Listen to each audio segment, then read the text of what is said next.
para lang po sabihin paulit-ulit, bangag, bangag, bangag. Ganun lang ho.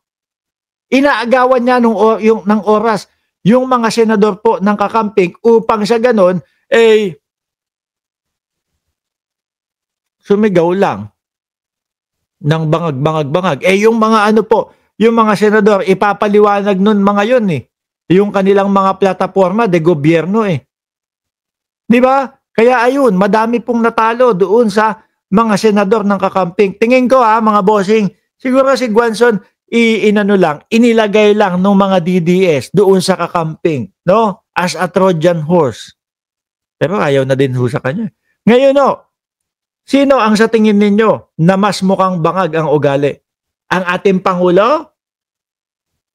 Or eto po talaga, yung ganito makikita natin sa mga mall, sa mga kalsada, sa kung saan-saan, na palasigaw, palamura, mata pobre, kailangan naka-Rolex, kailangan naka-Gucci, ang tanging pwedeng sumita sa kanya kapag ka umuubo. Diba? Yan yung pangbangagan mga kababayan Yang ugaling ganyan, yung ugaling adik mga bossing Sabi dito kasi meron parang collaboration yata, no? Nagre-request. Sabi, Attorney Rowena, collab na daw po kayo ni Senator Amy Marcos. Sureness, basta alaws daw na Coca-Cola. No?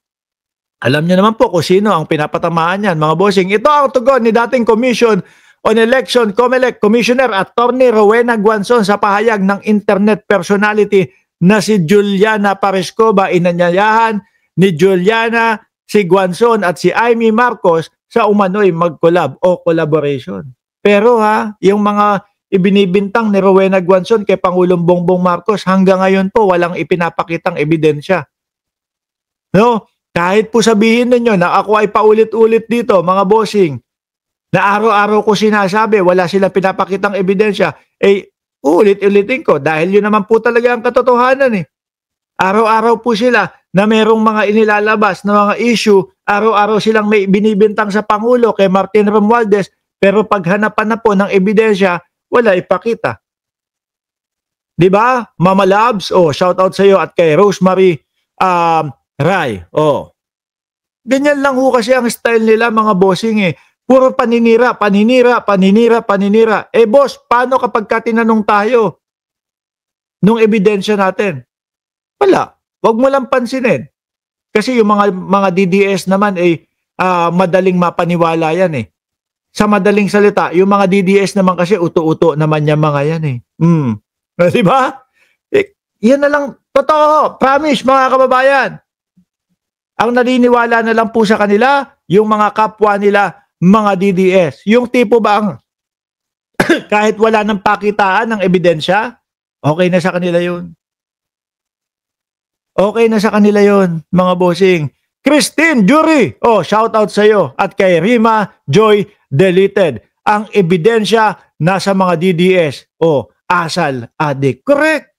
Yan nga mga yan, mga kababayan kapag ka makikipagbardagulan, kapag ka wala nang maisagot, wala na lang no? Manlalait na lang Pero kung matapat-tapat doon sa mga mapanlait din na mga sumusuporta kay Pangulong Bongbong Marcos, kung laita,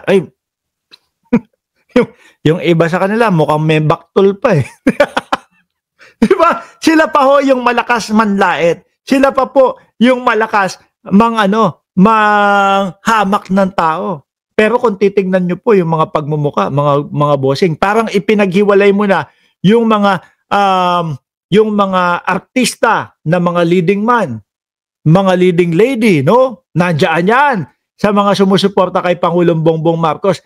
Yung mga goons, ayun, nandiyan sa kanila. Diba?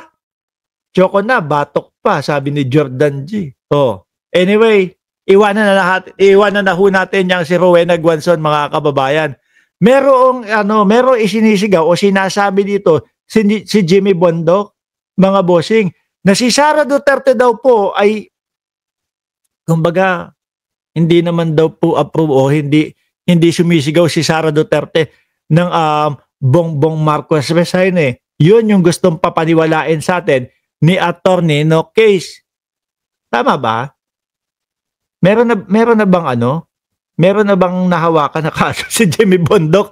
O ayan daw ho, sino maniniwala kay Jimmy Bondoc na si Vice Presidente Inday Sara Duterte ay ayaw doon sa BBM, resign daw po? O, may maniniwala ba dito? Sir Mike? O, Mike 8915, good morning, Kent from Lancaster, California. Singer, politician, Jimmy Bondoc claimed that Vice President Sara Duterte did not support earlier public calls for President Ferdinand Marcos Jr. to resign, saying she's prepared that he be allowed to finish his term. Diyos ko naman po. Pati ba naman yung mga ganyan? Papaikutin nyo kami? Pati ba naman po yung ganyan? Ipapaniwala nyo po sa amin, kayo-kayo na lang. Di ba? Simula pa lang po ng kampanya ni Pangulong Bongbong, simula pa lang po nang naupo si Pangulong Bongbong Marcos sa pagka-presidente, binibira na po nila yung tatay niya Di ba? Yang mga Duterte, lahat po sila, mga kababayan, binibira na po nila si Pangulong Bongbong Marcos. Siguro nabalitaan na si Bongbong Marcos kasi papatanggal yung mga pogo, o si Bongbong Marcos sisiya sa atin iimbestigahan lahat ng mga flood control at mga ghost project. Kaya siguro ganun ang ginawa nila. Si Bongbong Marcos ipapadakip etong si Apollo Kibuloy. Kaya po siguro sila, mga kababayan, talagang bira ng bira at gusto nilang matanggal ang ating Pangulo. O yung mga hakbang po ba nila, yung mga maumausog nila, o yung mga maumautog nila, hindi po ba hakbang yon ng destabilisasyon kay Pangulong Bongbong Marcos? Minsan itong mga DDS, yan sila Jimmy Bondoc, ang hirap po ng kalagayan nila. No? Hindi malaman ko sa susunod Ano ba? Papabagsakin ba natin si Bongbong Marcos o ano? Hindi. No. Diyan lang si Bongbong Marcos.